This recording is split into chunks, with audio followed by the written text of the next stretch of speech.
Hey survivors, this is Vonnie. I wanted to talk about and analyze this popular Netflix series called Dirty John. I know you all have probably watched it. It's been around for a while and on Netflix, and I just noticed that Dirty John was definitely someone that had a lot of signs of someone that is a narcissist, and I definitely wanted to talk about that and the whole series, and as well as what I know about Dirty John. First of all, I wanted to point out that I did recognize how the main character, I think her name is Debra. Yeah, Debra. Since this is based on a true story, which makes it even more, interesting. But she was pretty much a lonely, divorced, middle-aged woman with kids, and narcissists do like vulnerable people. This is I do recognize that they like easy prey, easy targets, and she would have been a perfect target, definitely for a narcissist, a very kind person with, from what I perceive to be, to have a gentle, very gentle, easygoing personality.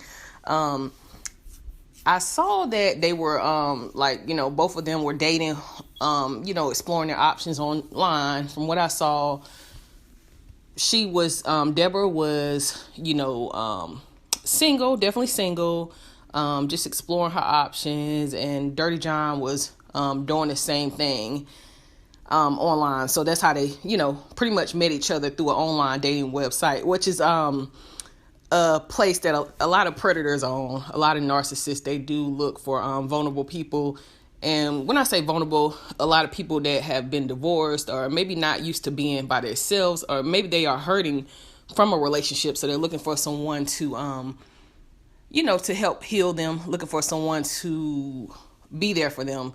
And it's not really the way to go. It's not really healthy to just, get out of something and just jump right into something. It's, I think people really should start, working on healing themselves, since we're in a society, and it's a lot of narcissists out here, guys. We know that. We see, all these channels on YouTube and the things that's going on right now. It's, narcissists are everywhere. So, we know this. So I think dating websites is just, you just have to really be careful and healthy. But from what I noticed, she invited John to her house, actually, like on the first time that they met. And he was able to pretty much, analyze her lifestyle, see what she had in her house, see, how she was, how she was living, her success, her home and everything. So that he really realized that she was a really easy target. So he definitely wanted to pursue her because she allowed him over on the first date. So she was really, just really vulnerable. I think on a first date, you should definitely just take your time and meet somebody out in a public place, because you just never know who you're meeting, who you're dealing with. And they had a little incident where he thought that they were going to be intimate and they weren't. So he got upset about that. But the whole thing with Dirty John is that, obviously he was a liar. He was pretending to be a doctor. And what he was doing is that I noticed that narcissists, they lie in different ways. One of the ways that they lie is that they stick to a lie that's kind of close to the truth. So from my understanding, he was a nurse, not a doctor, but it's so close. He probably knew a lot of medical terminology, a lot about, a lot about the human body and things of that nature. So he was able to more so pull it off, so. But the thing is with him, he started off lying and manipulating. And, like I said, it was close to the truth as far as being a nurse, but it's not. Like another example of this, a narcissist could lie and say that they work somewhere, but actually their family member works there. So they know a lot about the job from getting information from their family members or something like that. So it's just interesting. They base lies around the truth. So it's like partial truths. So he was telling blatant lies, and he started off being really manipulative. So, big red flags there. Online dating. And the first date, like I said, I think she had some issues here. I would blame her for kind of leading him on a little bit. You invite a man over your house on a first date. Most of the time, a lot of guys would think that, you are going to be, intimate with them, or they're going to get intimacy from you. So I don't really know all why that happened, but maybe she just wanted company because she was lonely. So maybe she didn't really just really wanted company, and it didn't go the way that she thought it was. So he was angry and he left. So that was another red flag. It shouldn't have been anything to be angry about. If she wasn't interested, in you that way, then, you should understand it. So it was, he got really angry. So it was a few red flags. The love bombing, all the cooking and the catering. And I saw him always dressed in work gear. He was dressed in hospital scrubs on the first few dates. And, he was just a con artist. He was making himself look like he was an on-call doctor, but, he was a nurse. But actually, the thing is, he wasn't even a nurse. From my understanding, as the story goes on, you found out that he got fired from being a nurse. So it was just really interesting that he was always showing up, even dressed like he was an on-call doctor. It was just, he was just a con artist. He was just pretending to be on call, and you would have never thought that this guy, like somebody would go so far to do something like that. It was very weird. So the next thing I kind of really noticed that how early he told her he loved her. I think the relationship was like, I don't really know the particular time frame, but I believe it was less than 3 months or less than 6 months maybe, that they ended up getting married to each other. So it was very, very, very fast. She didn't really have time to get to know him. And, she ended up also purchasing a condo, an apartment that he wanted, that he was interested in, just because she had the money to do so. And I believe at this point he knew that, she was financially well off as far as being successful from her business. So he kind of played the game, and, said he was interested in an apartment, but he, didn't want to get it right now. And I don't know, I guess by that time he kind of already figured her out. So it was just interesting how he determined a lot of her weaknesses, and he was able to use it to get what he wanted very early on, so she did end up purchasing the condo, and from there it was just very, very, very fast. It was just so fast, and it didn't turn out good from everything else that I'm noticing. I also noticed with him that he was when he was working in the hospital, he was giving a patient, extra medicine. You're not supposed to do that. He could have the patient could have had like some type of interactions, or anything could have happened to them. They could have died, or and I'm pretty sure that cost the hospital extra money from him doing that. So I noticed, that narcissists, they do break the law. They do unethical things that they're not supposed to do. So that's he was just doing so many things that it was just, he was just really a really, really, really toxic person, really toxic, really into just so many things. And I wish she would have got the time to really know him or a little bit more, because a lot of stuff was just right there in front of her.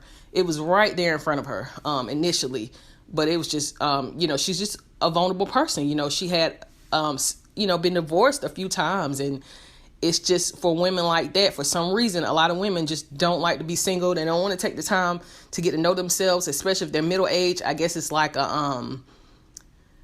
it's just a need to be with someone. I know a lot of women, some women just want to be married really, really bad, and they just look at it like, being a failure, and they just take whatever they can, whatever that's in front of them. So, just moving on, he was just lying to her. Like I said, I remember him lying to her and her kids, and just keeping secrets. It was just so much going on.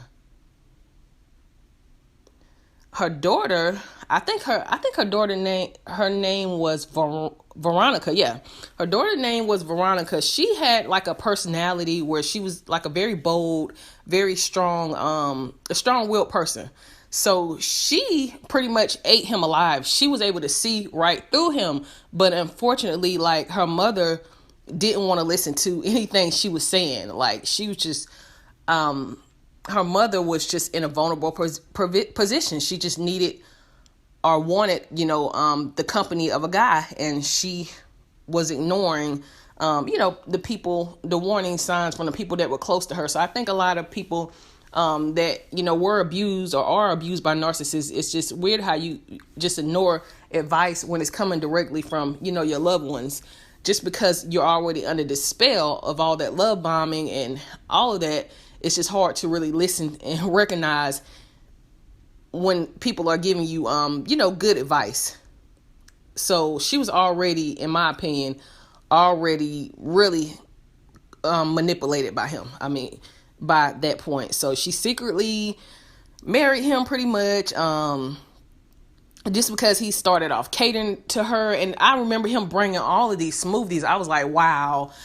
When I first saw he was bringing all those smoothies, I said, yeah, he's love bombing the heck out of her. That's what he was just bringing banana smoothies, blueberry smoothies. It was a different flavor smoothie every day. It seemed like he didn't really make her get up or anything. He was putting like toothpaste on her toothbrush for her. It was almost sickening how much he was doing, but he was really trying to get her to feel like she needed him, little things like that.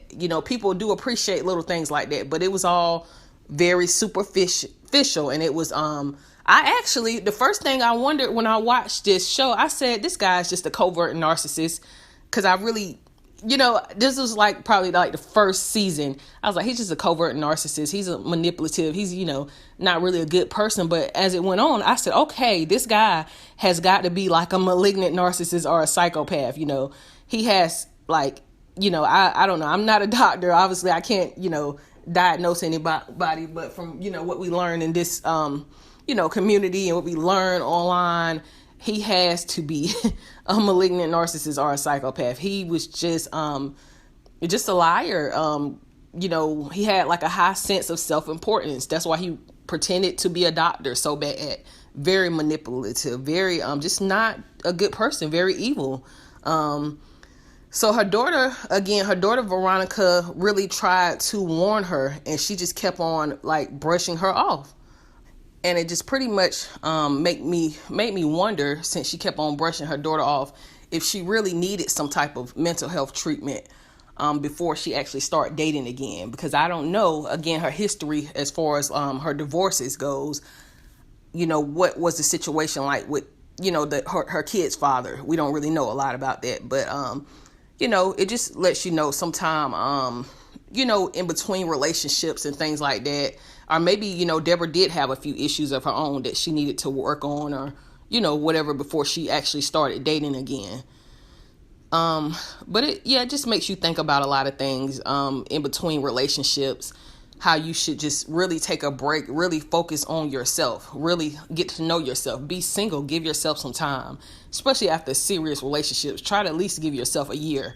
It's absolutely nothing wrong with being single. You can spend a lot of time being healthy, focusing on yourself, knowing what you like, know what you don't like, spend time with your family and friends, really just getting to build yourself back up and your self-esteem back up. So, but I also, another thing I was just thinking about, when he was lying also about being a soldier, in the military, and I think he just really wanted that admiration. That's another sign of being a narcissist. They always want people to admire them for something. They need to be feeling important, really grandiose. That's what's so sickening about them.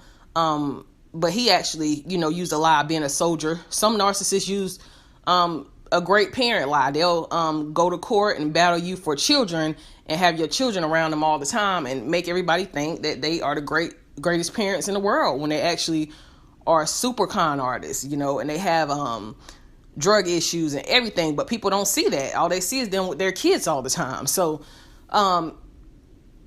he just wanted to be perceived as being really important. That's what I think narcissists are so good at, making people think that, they are so important. And that, a lot of narcissists are extroverted. So people just eat people up like that. They love people that seem to be like they're doing the right things in life, and they just take well to people like that. That's why I think it's so hard for people to believe when their victims speak up about, how they are. So, yeah.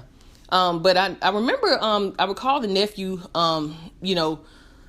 telling her how John was a liar, and she even challenged the nephew. She didn't want to believe it, even though it was coming from a male, even though her sister, was her sister was actually murdered by her husband, and her nephew was someone that was very important in her life. So she just ignored him. So she was getting it's just interesting how she was getting advice and getting information from people, but she kept on brushing it off. So I was just wondering if, again, there were some issues there from her past, like as far as her ex, her ex relationships. It would have been interesting to learn more. And I'm wondering if the series is going to go on, or if this is just it, since that's the end of the story. So I'm not sure. But anyways, moving on. John, like I said, I remember he was disrespectful to the nephew. He said something like, "You should be glad that your dad killed your mom," because he challenged John. He knew he was a con artist and a liar, and that was just so mean and so hateful to say. Like, that's how it was, just so many red flags with John. That was definitely a super big cut, a super big blow to say something like that you should be glad that your dad killed your mom to that little boy. I mean, he's not a little boy, but that was just really mean to say that. So the children, they were really just curious about him. They just felt like they just didn't know him. And I remember the whole GPS thing. I remember they were putting a GPS tracker on his car, and one daughter just went through his belongings because it just seemed like her mom wasn't the same person. Like, she was just blinded. So the daughter just wanted to figure out what was going on. I remember she went through his belongings trying to find out who he really is, which is, it wasn't right to go through somebody's things. But I remember she finding out he had a hidden lifestyle, that he actually was in prison. And this was it for me. This was like the deal breaker for me. He went to prison for stalking, harassment, violating restraining orders. I mean, again, narcissists do have past. They do have histories. They go so hard to hide it. They don't really want to know. They don't really want people to know their past. So it was just really crazy how fast the relationship moved, and how she didn't even, get a chance to know these things. And she found out, I think I don't know if I got a time frame right in particular, but I think she did find out when she was already married to him. And I noticed that a lot of survivors of abuse, you do find out things after you already, are involved with the person, unfortunately. So that's how, narcissists are. They're very great actors. And the actors in the show, too. The actors that did John, I'm sorry, not John. I think his name is Eric Bana. He did phenomenal. I mean, he kind of creeped me out a little bit just looking at his face. He just really looked it so evil. He just really, really had the narcissistic stare. He looked it very evil, guys. All the actors, they did a phenomenal job. And I remember the part when they were going back and forth because they just told it. I mean, the story was in like a spiral way, going back and forth between his past and the present and everything that was going on. So I remember him lying on his ex-wife to Debra, smearing her name, basically a smear campaign, calling her a cheater, claiming she was the one that made false claims against him. And again, that's what narcissists do. It sounds like he was really just setting his wife up and just playing this victim, this good guy. So the wife probably thought he was a good man, that he was just taken advantage of by a female. Some females do, make false claims against guys, but they're also, guys that lie and say that a female did make a false claim against them when it was actually the truth. Smear campaign and projection. Yeah.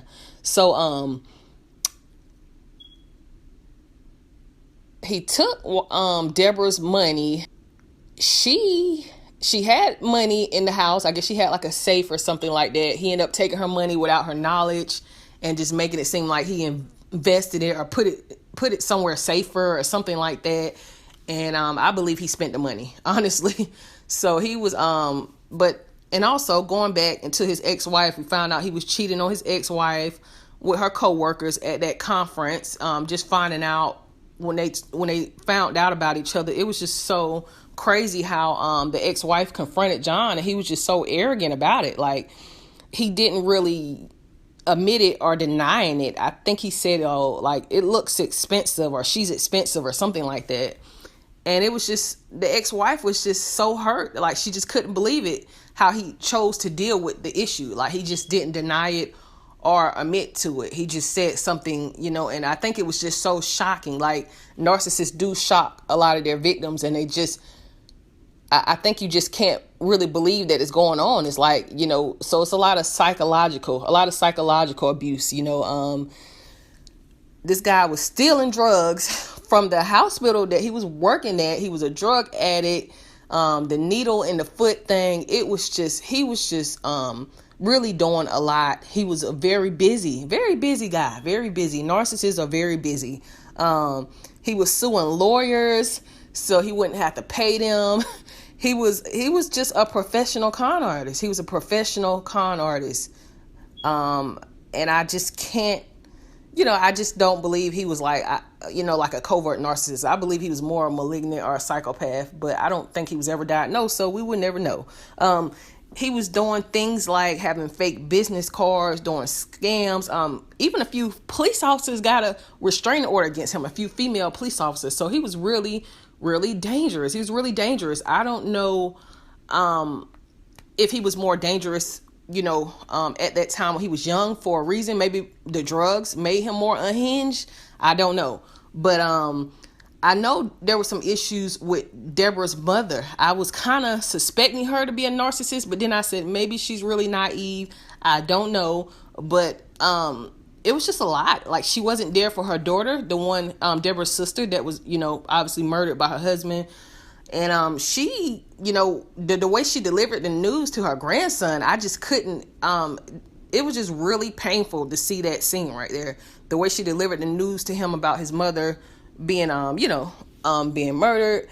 And she just walked away and said, "I have to go cook." I mean, it was just definitely, she just had a lot of issues. So I wonder, it didn't really show how, she was parenting Debra, but it showed little scenes, and it's just, maybe some of Debra's issues came from, obviously her mother and the way she was raised. I guess another way to look at it was that her mother was, I guess they tried to make her seem like this very big religious person, and I guess she was taken in the situation as if I'm supposed to forgive anybody, and I guess they painted a picture of her to be really religious.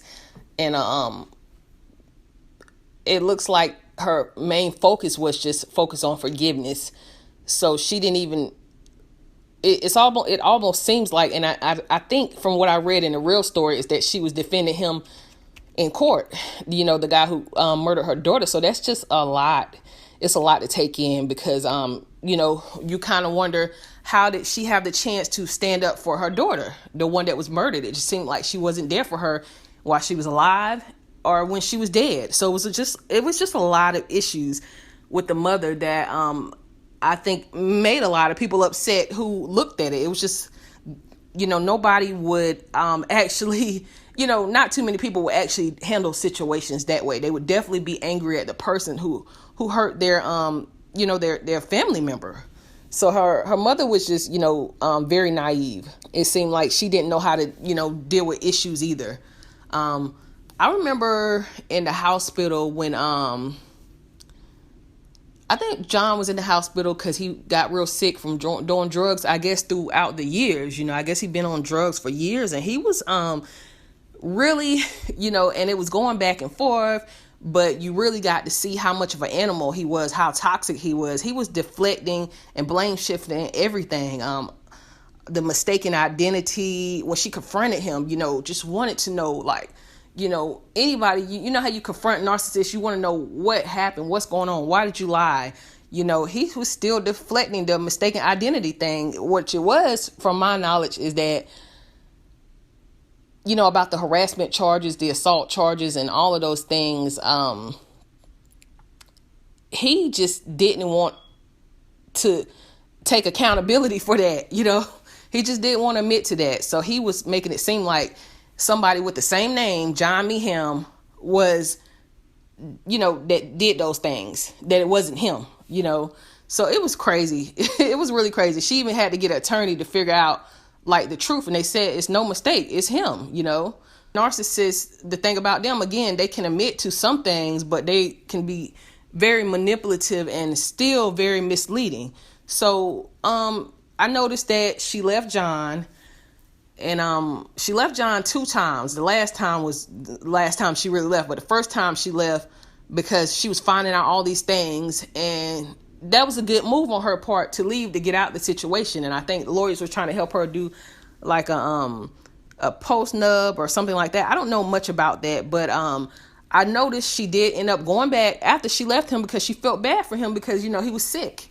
And she felt bad for him. So I look at it like a trauma bond, She was bonded to her abuser, a guy who was psychologically and emotionally abusive and very toxic individual. She shouldn't have really been in a situation like that with an individual, especially knowing everything that she knew at that point. So she felt very sorry for him. And, again, she felt very emotional for him. And it was just a toxic relationship. And then the next part that really shocked me was that I think he was suspected of murdering his dad, who was obviously had a lot of narcissistic tendencies as well. Obviously his dad was a narcissist, and we all know narcissists breed narcissists.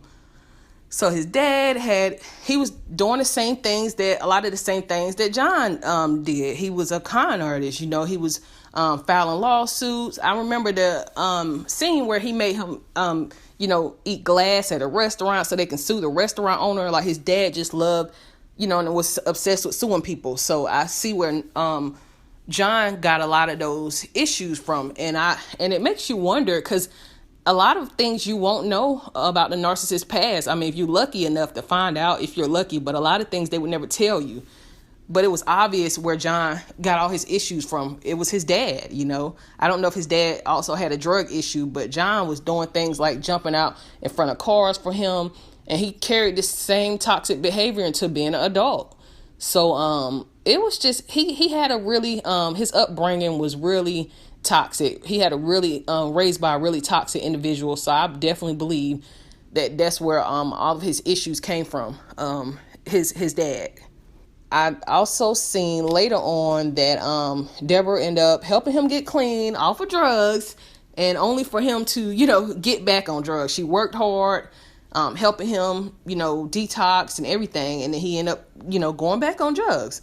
So one interesting thing that I wanted to point out about Debra is what I noticed about her daughters. One daughter was very, very protective over her, and I was wondering, like, why. She was very, very protective. Maybe things that happened in the past and her past relationships. We don't really know what happened with her ex-husbands, but the other daughter was making a few bad decisions with guys. I think she had like a breakup with her boyfriend, and she ended up moving back in with her mom. So she just had 2 different personalities as far as with her daughters. One was overprotective, and one was kind of making some of the same decisions or so as Debra was making when it came to men. So John ended up targeting the daughter that may seem like, she was a little bit weaker of the 2.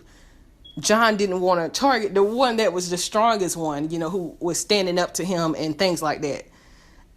In the same way that he did the other daughter. What he did to the daughter that was one of the stronger ones, I think her name was Veronica, he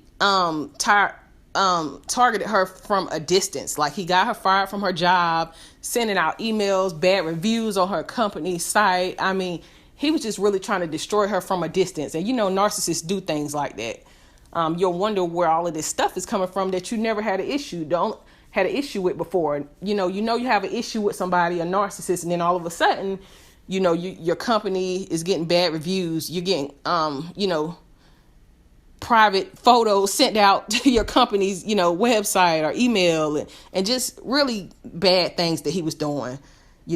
Very upsetting things. And I think that, pretty much John turned into his dad. I mean, he was suing attorneys, harassing people, setting people up. Obviously, he got a lot of those bad behaviors from his father. We don't know how his father's upbringing was, but maybe it was just a big cycle. A big cycle of abuse. And I know John was, like I said, the story goes in like a spiral manner. It goes back between the past and the future. And come to find out he was living in an RV and he was doing drugs, like really hard drugs. He was dating several women online. He was on drugs. And I remember he went to an attorney's office. He was borrowing money from his family. I think he took Debra's money, yeah. And they were trying to get the situation set up, like with his past charges, to see if they can get him, removed. She was trying to help him because she trusted him. She believed in him. That was her husband. And she was trying to get like just education on a post-nup, since she said her family was so worried about her. And, her assets and her property and all of those things that you worry about when you're married to somebody, the attorney wasn't going to take the case, but I think he, got a little greedy. He got a little greedy. So he ended up, saying that, okay, I'm going to take it. Cause I guess he saw some of the situation, and I guess he knew John was pretty much a loser. So he ended up trying to educate her and protect her for his own interest too, which is getting money from helping her. And this ended up pissing John off. I mean, he just went off. I think he really realized he was gonna lose some power and control. And whether the attorney could have been a narcissist, but I know John did call him, what did he call him? He said, "Oh, you're a con artist." So it was just like, two narcissists face off with each other, and the attorney actually ended up being the weaker one, and he was actually really, really, really angry. John was really, really angry, and just being really evil. He was really, really mad. I guess because the attorney was threatening his, his power and his control that he had over Debra. He called the attorney greedy, and he harassed the attorney. He scared the guy, and that scene was just really scary. And I was thinking, yeah, John is really, really, he's really ill. That scene was just really scary when the attorney went and ran and go lock the door. He was scared. He was terrified of him. So it's just interesting. Sometimes other people can see that the person is very evil. Some other people can see that, but they kind of still try to stay out of it, or it doesn't get as bad as it does with them as it does with other people. So John ended up demanding money back from the attorney, and threatening to file a complaint with the bar, and just being a bully. Basically, John was just a big bully. And you pretty much find out, pretty much about his upbringing, Dirty John. You find out his stories. You find out really understanding of his drug charges, his past, how his upbringing was, that hotel, that time he was at the hotel passed out, and the police arrested him. Then he ran from the cops out of the ambulance, and he was avoiding drug tests at the hospital, stealing people's urine, and using it so he can pass a drug test. He was just in everything, just a professional con artist. He was always up to something. They were trying to get him charged. The charges weren't sticking. The legal system sometimes does fail a lot of victims. It's a lot of overcrowding. They try to throw some cases out. They don't feel like it's, sometimes it's just a lot. It's a lot within the legal system. But John was big on exploiting others, hurting others. Narcissists do that. And he was just in a downward spiral. It was no good that was going to come from this. I could tell, towards the end of the the series, it was just getting worse. He was in a downward spiral. I remember that in prison he cut himself so he can get drugs. Like, he was really a big drug addict. That's what he was. He was a drug addict. And it was another hint that he was I'm telling everything. I'm sorry, guys, but it was a hint. I guess he was bisexual. I guess he was exploiting a counselor or a therapist, or maybe that was in one of his scenes. And he was just really sick. He was really sick and twisted, guys. He was sharing intimate photos when Debra became his target. When she became the target and said she wanted a divorce, and then he was targeting her, sharing intimate photos of her to her job, just to go that far. You don't have to do that. If a person doesn't want to be with you anymore, a normal person would say, it would hurt, and you would try to talk to them, but you could just, pretty much leave them alone and start over, right? But this guy, was exploiting her, putting intimate photos to her job, trying to ruin her career and her reputation. And she even just got so fed up, she just couldn't believe it, couldn't deal with it. She had a good lawyer that was fighting for her towards the end, and she just couldn't take it, so she tried to bargain with him, say, what is it that you want? Like, do you want money? Like, basically, like, I'll do anything to get you to leave me alone. And, she just want to be left alone. Like, that's what all of us want. And he was just like, he didn't want the money. He did decline the money. And he said something like, I don't know. I don't know what it is. Basically, she was a target. He wanted revenge. He was obsessed. And he was on a warpath. So he wanted to destroy her, And when narcissists get like that, it's just, it's just really sick. It's really sick. But they end up playing God, and they try to go and destroy someone and try to, a lot of cases, try to take someone's life. And I'll get to that in a minute. And it's just sad that they can't control themselves. They can't stop. They can't stop doing what they're doing. That's what's so sad. They just don't have control of themselves, that they need to go get help. But a lot of them, to my knowledge, don't want to get that help, So he was on again, he set her car on fire. And I will never forget the scene. This is classic for narcissists. He set her car on fire, and then he set it up where, like, well, we're still married. She always lets me get the car on these days. And somebody stole the car and they set it on fire, blame shifting and lying, and the police couldn't really do anything. I mean, this guy was just a professional manipulator, lying to the cops, torturing this woman. And then, he was digging holes in the ground. So we can only imagine what his plan was. He had a plan. Stalking the daughter, what a lot of people think may be the weakest one. And, underestimating people. That's one thing that narcissists do. They always underestimate their targets. They think they are stronger, superior, grandiose, just a real false sense of self-importance and power. Underestimating his victim led to his demise. So she ended up destroying John. And just the fact that this was based off of a true story, it blew me away. So I was told to go watch the podcast, and I did, and I was just shocked. I mean, we all got stories as it comes, when it comes to dealing with narcissists, but this one right here, I'm just glad that we were able to have something like this for everybody in this community to watch on Netflix. And I know so many other stories. Some of the stories I didn't remember Debra getting physically abused, but it is a lot of stories that were physically, when a narcissist is physically abusive, and child custody, disputes, and so many different scenarios. But this particular scenario was definitely dynamic, since she was very successful in her business, and she just got with a guy who was very, a master manipulator. So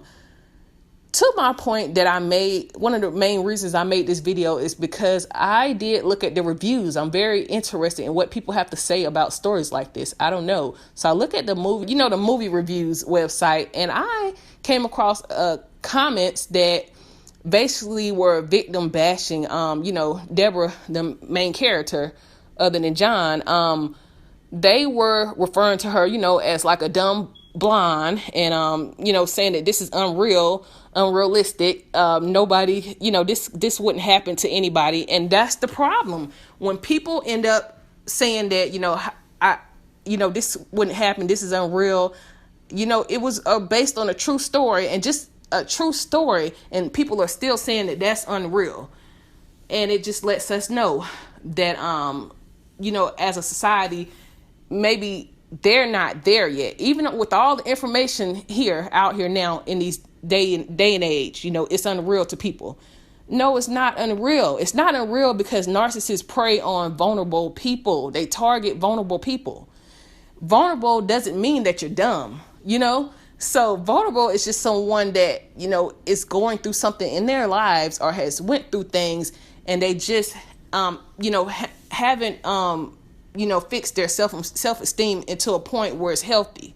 So her being single, being divorced, numerous times, having kids, maybe she just never thought that she would be single, being unmarried as a middle-aged woman. So yes, she was vulnerable. People always, talk about people that go through abuse and deal with guys like this just because they're not in the situation. So no, it's not unrealistic. This is definitely not unrealistic at all. Anybody could be vulnerable, and narcissists target vulnerable people.